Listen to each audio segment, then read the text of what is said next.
Councillor Zappone to speak. Senator, you have 10 minutes. Thank you, Leska Hirlik. Falcha road a air Hogan. Latourt ish chok billa an Seanad. Gavila is a tree daig. Chiapan an Seanador Quinn. August May Fain. Gur la tavak chok. A star na heron a. August mwig eg dridum gatopig. Humrach caed blean na nachtri avunig or stot.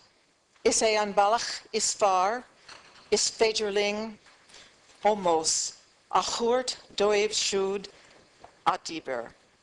Son na sirsha na an deang lahas, a chuhu shakas e a chungu. Martian.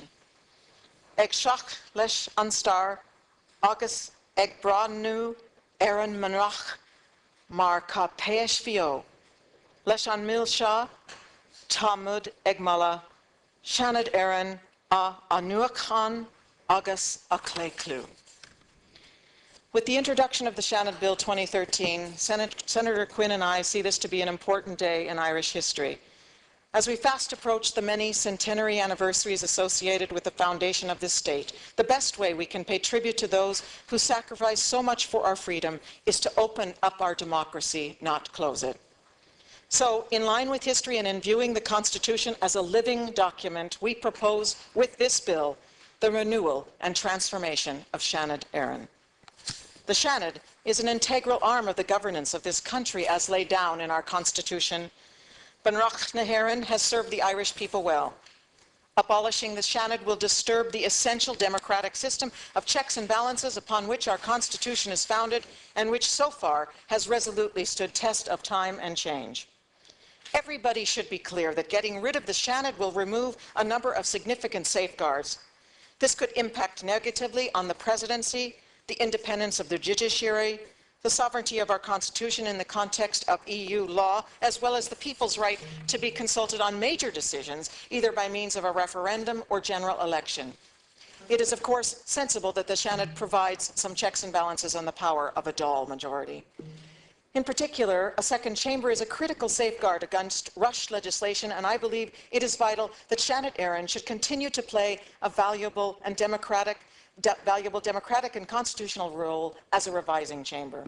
The Seanad, with its inbuilt constitutional safeguards for the citizens and the state, and vital checks and balances, should not be abolished. Rather, it should be transformed to meet the needs of a modern Ireland and a working democracy. This bill is not, however, about simply retaining the old Senate. It is about a reformed Senate, a Seanad nua, a Seanad unfubble. The effectiveness of the old Senate was diminished because it was underrepresentative of the people, thereby not serving the best interests of the people, both the majority and minorities. The old Senate was part of a system that did not stand in the way of an economic crisis that took away our sovereignty and our confidence and the jobs and prosperity of countless thousands. We need to recover and strengthen the Seanad's function as a check and balance to the Dáil and to the work of the executive.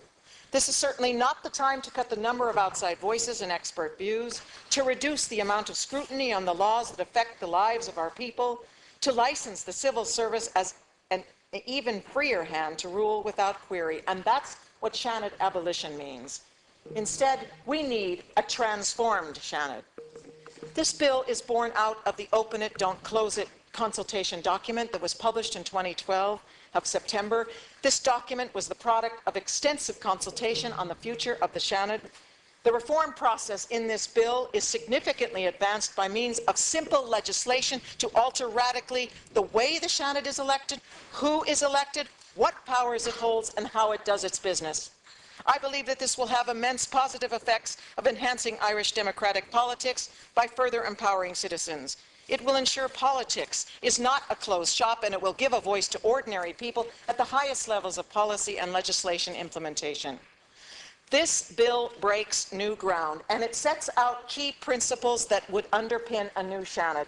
These are a house where all of us get a vote, not just an elite, a house made up of half women and half men, a house where people in the north and those forced into emigration have a say, A House where new voices and new expertise can constructively and positively hold the policies and ideas of the Cabinet and the Dáil and the parties and the regulators to greater account.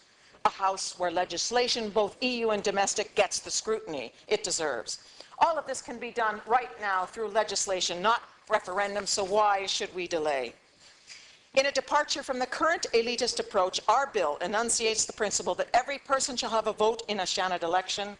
Our bill broadens the pool of graduates who may vote on the university constituency in a fair and equal manner. These measures of opening up the right to vote necessarily increase and democratize Seanad Eireann. 105 years ago, in 1908, the Irish Women's Franchise League was founded by Hannah Sheehy Skeffington and Margaret Cousins, two remarkable women who deserve an honored place in our history. Today, one of the biggest gaps in Irish political life is underrepresentation of women in the Oireachtas, and it is up to our generation to finally set this right. It has taken over a century, but the measures in Section 7 of this bill, which would provide for a chamber of our national parliament made up of half women and half men, is long overdue and heralds a new era of progressive politics. On emigration, 50 years ago this summer, President Kennedy addressed a special joint sitting of Dáil and Seanad Eireann. On that historic occasion, President Kennedy spoke about the vast scale of Irish emigration to the United States, and he quoted James Joyce, who for this reason described the Atlantic Ocean as a bitter bowl of tears. In every generation, emigration has left a scar on our national life, and today again, we are seeing its worst effects as families are sundered apart by the forced emigration caused by our economic difficulties. My own family background is rooted in emigration from these shores. I was born in Washington State to a mother whose people came from Virginia, County Cavan, and Oldcastle, County Meath. It is for this reason, among other reasons, that I am especially proud of the measures in Section 31 of this bill, which will give Irish emigrants a voice for the first time in our national parliament. In recent years, much has been made of the need to harness the talents and expertise of the Irish diaspora around the world. We can begin by giving the Irish abroad a vote in at least one major election in the country. Turning then to the extension of voting rights for people in Northern Ireland who are entitled to Irish citizenship. There are many people in Northern Ireland who have a strong affinity with the Republic of Ireland. And in my view, it is incumbent upon us to facilitate people in Northern Ireland who wish to avail of the opportunity to participate in Seanad elections and to feel that they have some voice and some level of representation in our democratic structures of the Republic. This bill, wisely, does not specify that people in Northern Ireland who qualify for Irish citizenship actually have to take out such citizenship to vote in the Seanad election. The bill recognizes a fundamental core principle of the Good Friday Agreement, where it is the birthright of every individual in Northern Ireland to identify themselves and be accepted as Irish or British, or both, as they may so choose. In a post-conflict Ireland, we need to open up new space to deepen cooperation, respect, and understanding on this island. What our bill also seeks for the first time is to confer a clear and defined role on the Seanad as envisaged by the Constitution. Seanad Eireann was never intended to be a mirror image of the Dáil. We don't need two houses trying to fulfill the same role. So we have introduced into this bill a set of new powers for the Senate across a range of areas. My colleague, Senator Quinn, will outline these in fuller detail. But we believe that these new powers will supplement and revitalize the place and the role of the Seanad in the history of this state. At the last election, the Irish people made clear their desire for political reform, which would ensure that our democratic structures would be more representative, transparent, accountable, and effective. We believe a reform Seanad to be a central part of achieving that goal. Indeed, we believe that our model of reform provides the Irish people, for the first time in our history, with Seanad on Fubble. Thank you very much, Senator.